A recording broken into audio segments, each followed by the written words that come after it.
Okay, ano yung mga qualification para makapagparehistro? Hindi ako member, wala akong alam. Halimbawa, pupunta ako sa Yakap Center para Yakap Clinic para magparehistro. Mayroon bang kukunin sa akin ng mga requirements? Halimbawa, magsasakayan at wala naman silang mga kaukulang mga dokumento sa iba't ibang mga lugar ng bansa. Ano po ang pwede natin Sa ilalim po ng batas ng Universal Healthcare Act, may nakalagay dun yung isa yung population coverage that all Filipinos shall be covered by Universal Healthcare. So yung pinaka-requirement talaga para makasali ka sa Yakap ay dapat PhilHealth member ka.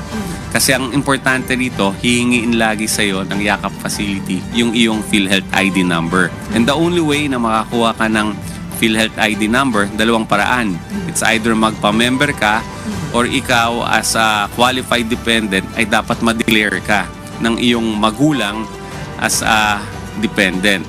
Or halimbawa naman, unemployed na yung housewife ka, dapat ma-declare ka ng iyong asawa as a dependent. So that's the only way para makakuha ka ng PhilHealth ID number as a member or as a declared qualified dependent. Kung halimbawa, senior citizen siya. Definitely, pag senior citizen, nasa ilalim din ng batas natin that Filipino senior citizens shall be covered by PhilHealth, which also was reinforced ng Enhanced Senior Citizens Act na dapat declared